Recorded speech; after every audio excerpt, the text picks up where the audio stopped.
Posted by John David Anderson. Chapter 11, The Catch. A long time ago, or so the story goes, some guy named Adam was lounging around the garden nibbling on a fig when the powers that be told him that he should start naming everything he saw. So he did. He went around putting labels on everything. You're a cow, you're a tree, you're an ant, you're a snake, and so on. It was the easiest way to start making sense of the world. He probably didn't know it, but he started a trend. In middle school, everybody gets a label. It's important. It makes it easier to spread gossip, to choose seats in the auditorium. I was a nerd, tapioca or no tapioca. We were all nerds, the whole tribe. I wrote an award-winning poem once, which I guess made me a lifetime member. Didi was in an accelerated class and sometimes bragged about his 136 IQ, not to mention the whole Gary Gygax thing. Even Bench was all aces across the gradebook. We all earned our badge in one way or another, but only one of us was a genius. Truthfully, Wolf was closer to Amadeus Mozart than I would ever be to Robert Frost. I'd heard him play 12 times from the hallway right outside the door of his family's living room, holding my breath so he didn't know I was there, because as soon as he saw me, he stopped. As if somehow his talent was something he still wanted to hide, even though everyone in the entire school knew how good he was. For most people, it's all they knew about him. Morgan Thompson, piano prodigy. But most of them had never heard him play. He'd never make a mistake, at least not one that I could hear. Maybe he just knew how to hide them, move past them so quickly that nobody noticed. Playing piano isn't like writing poetry. You can't edit. You can't go back and erase. If you stop and start over, people will know. They'll say to themselves, well, it was good, but it wasn't perfect. Nobody knows what the first draft of Frost's poems looked like except for Robert Frost. When he showed them to the world, they were just how he wanted them. Listening to Wolf was like reading Robert Frost. I would stand outside the door, my steps muffled by the Thompsons' brown carpet, my eyes closed, dizzy with jealousy because he was just a kid. We were all still just kids. Kids were supposed to make mistakes. I'd never actually heard him perform in front of a crowd. I'd never been to any of Wolf's recitals. I would have gone if he'd asked me. We all would have. But he never asked. He only spoke of them after the fact, and then only when one of us noticed the new ribbon or trophy on the cherrywood mantel in his living room. They weren't stashed in a closet like you showed up soccer trophies. Wolf's accolades were on prominent display, visible from the foyer of their 3-story house. You could see them through the prominent bay window that protruded like a blister from the front. It was a shrine. Blue ribbons and cold metal and dust. 2 or 3 times a year, Wolf would grab his sheet music and march off to conquer one competition or another, returning with another trophy for the shelf. Ask Wolf how he got so good, and he'd tell you what you'd expect to hear. Practice. And in a way, that's true, I guess. You have to want to practice that much, and Wolf did. But I think he did it mostly to please his parents, to give them something that they had absolutely no choice but to be happy about. I can appreciate that. I sometimes picture him up there at one of those recitals, everyone in the audience in stiff, scratchy black clothes, programs folded in their laps. I sometimes wonder what it was like for him under those blinding lights, dressed in his suit, his eyes closed, body swaying, fingers dancing, the audience breathless, the music haunting. I wonder if he'd ever secretly wished that I had been there for him to cheer him on. I feel guilty about it, or maybe it's just regret. I'm not sure I quite know the difference yet. I'd never been to a single one of Wolf's recitals, but I'd been to every one of Bench's football games. and they were all ugly. It was the lone Friday game of the season, and this time it was under the big lights, or at least the bigger than usual lights.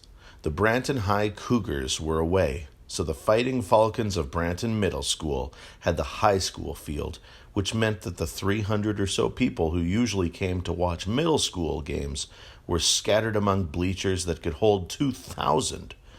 Everyone could sit close to the action, only we didn't. I waited for Dee Dee and Wolf by the gates as usual. We paid our $2 and went and found a seat. I pointed to an empty section about 2 or 3 rows up and started the way when Wolf stopped me. "Not there," he said. He looked up the stairs. "Let's go sit at the very top this time." I looked back at the spot he'd turned down and noticed what I hadn't at first.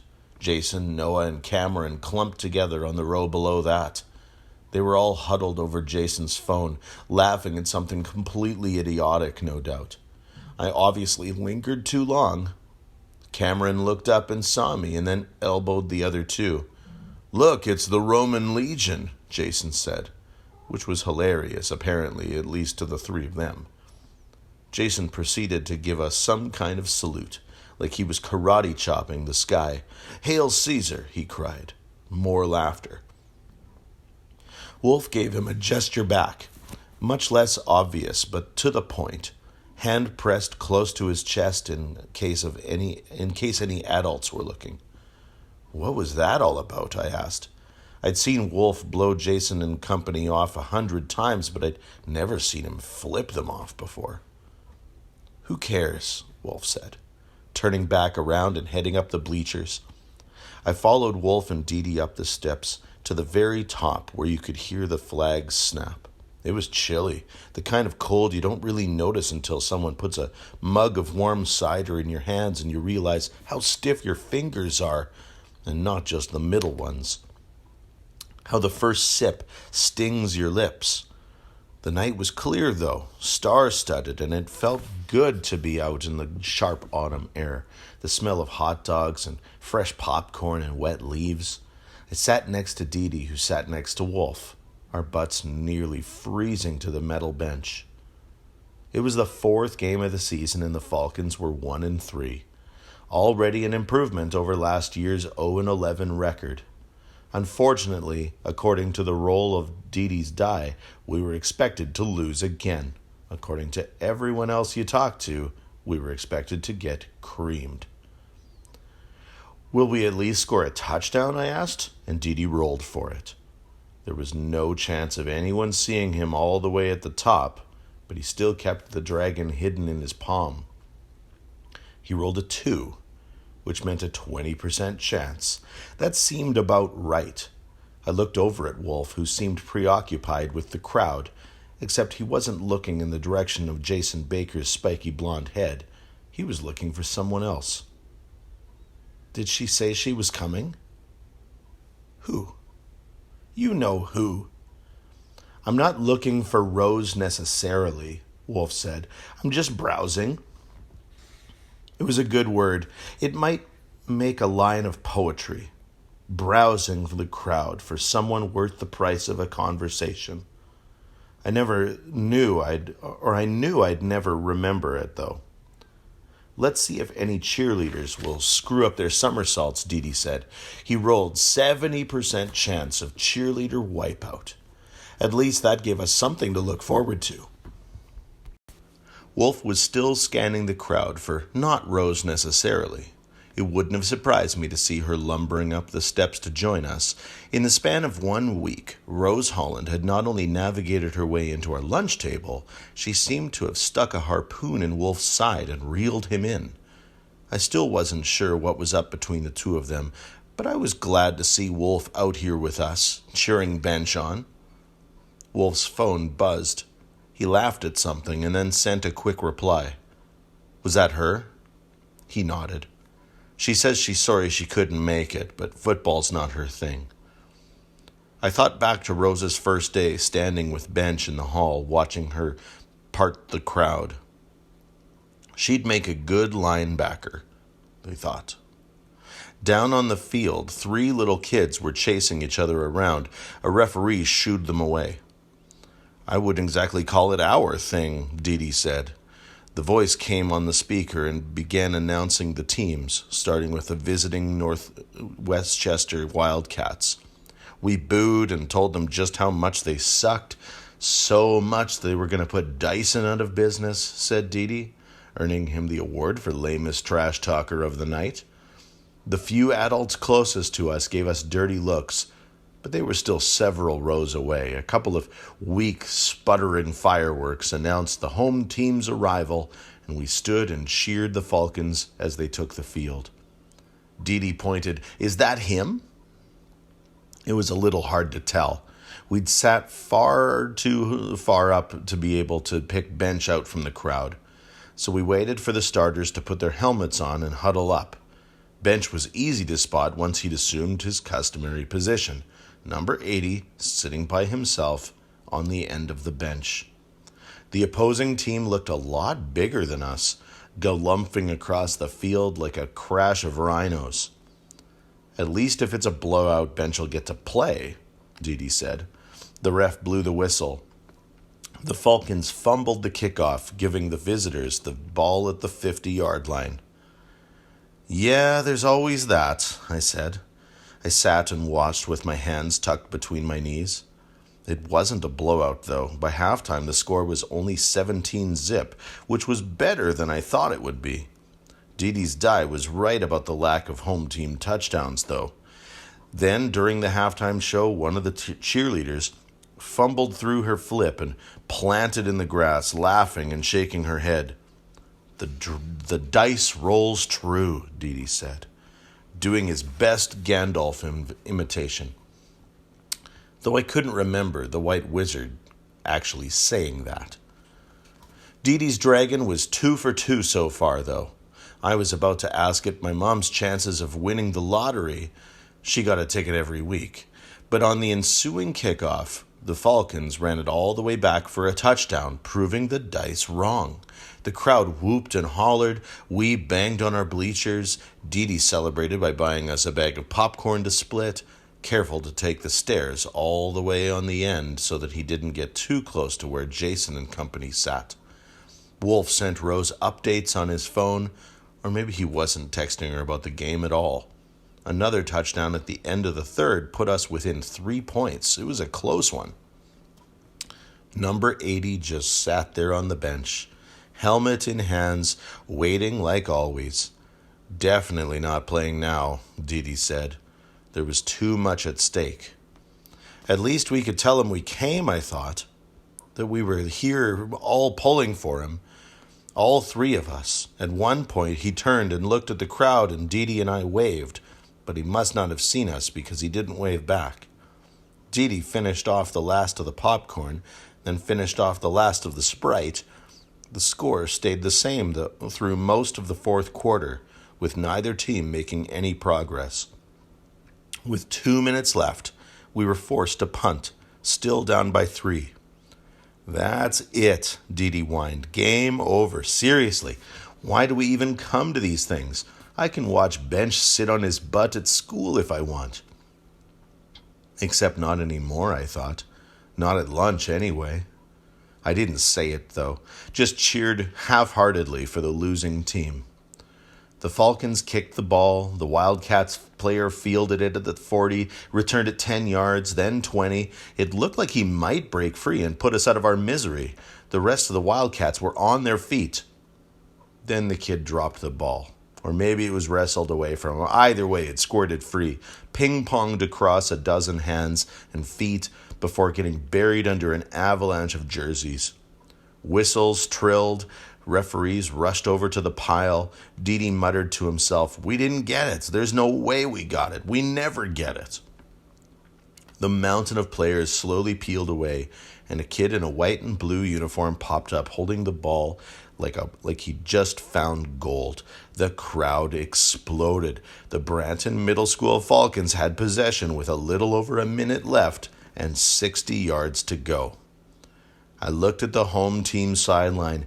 Bench was standing with his teammates cheering the starting offense as it ran back on the field. The first play, a run, went nowhere. Then our quarterback, a kid named Trevin Miller, who everyone called Trey, took the snap and made a quick completion in the middle of the field, hitting one of his receivers for 10 just as the kid got blindsided and steamrolled by two Wildcats slamming him to the ground. There was a hush. The kid who caught it didn't snap right back up. The Falcons called their last timeout with 20 seconds on the clock while the assistant coach helped the kid limp off the field. The shook-up receiver waved to show that he was all right. "You don't think," Didi said, fishing in his pocket, but he didn't have time to even roll for it. We saw Coach Mallory point, saw number 80 jab his thumbs at his chest. Didi and I started to holler. Wolf put away his phone. Bench was off the bench. I scooted to the edge of the bleacher as number 80 lined up in the slot on the right. Just about everyone below us was standing and the crowd's screams failing to fill the cavernous stadium. I spotted Bench's parents leaning over the bottom rail, his father clapping his hands above his head. Trey called for the snap, dropped back, sidestepped a defender, scrambling, buying time. The seconds ticked, down to 18, rolling right, another missed tackle, 15, looking all over the field, 12, desperate. His receivers were all covered, 2 red jerseys for every white one except one. In the middle, as open as the Pacific Ocean, the other two receivers were blanketed along the sideline, but there was Bench at the 20-yard line putting his hand up, calling for the ball. No one was covering him. He had somehow slipped through the cracks. Even from way up at the top of the stands, I could sense the quarterback's hesitation, but there really was no other option, and Trey pulled the trigger. The ball flew out of his hands, a torpedo, tearing toward Bench. A flying brown prayer launched into the sky, and I thought, there's no way he catches it, because that's not how the universe works. Movies, maybe, but not real life. Not for people like us. Not for the outliers, the bench warmers. We'd been here before. By magic or magnetism or sheer luck, it dropped right into Bench's waiting hands and nestled there. Perfect. There was a half second, maybe less, when I swear Bench looked down at the ball in disbelief. And then he started to run. The defense, suddenly solving the equation, tried to converge. Some were taken out by blockers, others too far away to get there in time, but one closed in and had the angle. He went for the knees, determined to bring Bench down at the end of the game. But number 80 leaped, legs brushing against outstretched fingers, hurtling over the would-be tackler. He left the kid grasping and spinning in the dirt behind him. Rumbled down to the 10, then to the 5. The night split with the whistle's shrill cry. The ref thrust his arms into the air. Touchdown. 4 more pathetic fireworks briefly lit up the field. Fans started dancing and jumping in the aisles. Didi turned and gave me a high five. "Unfreaking believable," he said, which kept me from having to say it because it really, really was. And in the midst of all stood Bench, alone in the end zone, unable, it seemed, to let go of the ball, even to spike it, until his teammates mobbed him, crushed him, swallowed him whole. I looked to the scoreboard for confirmation because sometimes you just need to see it in writing. Branton Middle School Falcons 20, the North Westchester Wildcats 17. Wolf stood behind us, shaking his head. "That's it then," he said. And even though he was smiling, his voice wasn't quite. If anything, he sounded a little disappointed, as if he'd seen it coming.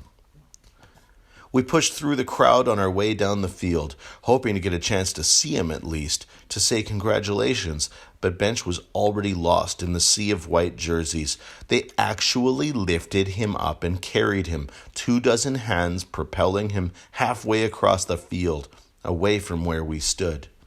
We could have gone down by the locker room, I guess, waited outside for a glimpse of the night's hero, but Wolf said, "We're never going to get his attention now," and led us back to the front gate instead. He was right, of course, but I still wish we had the chance to say something. In 2 years, Bench had never had a moment like this one. Never. This was his poem. It was his $50 gift card. "Some catch, huh?" Dee Dee said. "Did you think he was going to drop it? Because I kind of thought he was going to drop it." I shook my head. I knew he'd catch it. I was lying, of course. All around us, we heard people, mostly adults, murmuring about it. What a terrific play it was. Someone asked, "Who was that kid?" And I almost told them, but I fumbled with what to say. JJ? Bench? My best friend? So I ended up just not saying anything. We walked through the gate and stood out in the parking lot. The cold had gone from nipping to gashing. I shoved my hands under my armpits to keep them warm. "You know," Wolf said, "you never see them carry writers off like that." I gave him a strange look. "Huh?" "Writers, you know, like famous ones. They'll do a reading or something, and when they're done, everybody will just politely clap, and that's it. They don't come over and lift the guy up and parade him through the bookstore on their shoulders. Or surgeons. You never hear about a team of nurses surfing a heart surgeon out of the operating room. And why not? They just saved a guy's life. He should be carried around. Not to take anything away from Bench, but all he did was catch a ball." I wasn't sure what he was getting at. "Sure, but would you have caught that ball?" I asked. "No, but I bet Bench couldn't get 4 measures out of Chopin's Mazurka in A minor either." Wolf took out his phone again and started texting his parents for a ride. Dee Dee called his mom. Mine was already waiting for me in the parking lot. I could see the white Civic flashing its lights at me. Like some kind of Morse code, she waved to the 3 of us as we walked closer.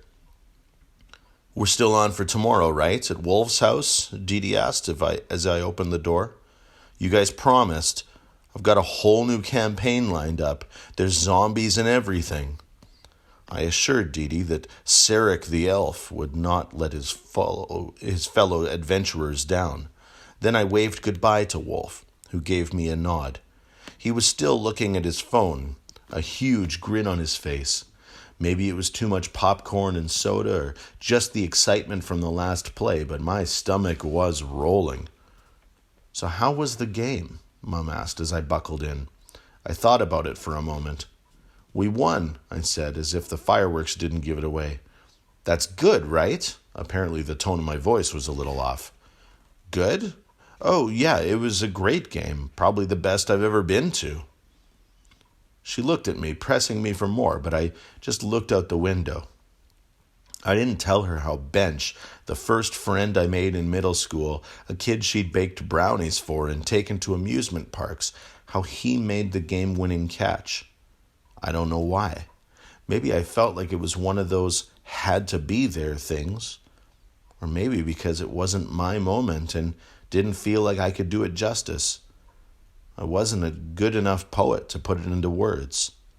Or maybe, like Wolf, I felt like this was the start of something, and I was nervous about what came next, because things like this don't happen to guys like us.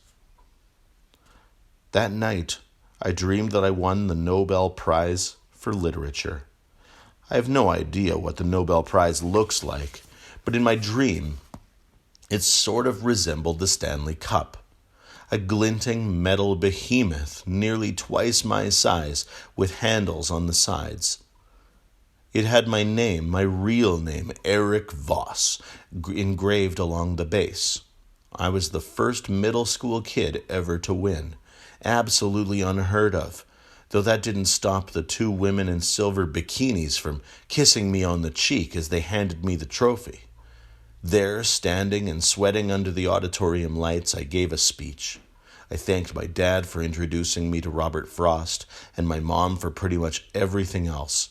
I thanked my friends for believing in me, and then I stood and waited for them to come up and carry me, to lift me on their shoulders and parade me through the audience and out into the lobby. I scanned the crowd, but I didn't see the faces of anyone I knew. Instead, all I saw were notes. 1,000 blank squares of paper where heads should be, filling the auditorium in a sea of yellow. That's when I spotted her, Rose, standing in the balcony, dressed like usual in flannel and jeans. Hers was the only real face in the crowd. Her eyes seemed even brighter than the stage lights, and her mouth was twisted into that punchline smile. She looked completely normal except for a pair of antlers that protruded from either side of her head, branching into fuzzy nubs. No one else seemed to notice the antlered girl standing in the balcony, the blank yellow squares staring straight ahead. I just stood there, paralyzed, as she climbed up onto the edge, standing on the edge of her in her giant bare feet. She spread her arms wide. "Catch me," she said, and then she jumped. End of chapter 11.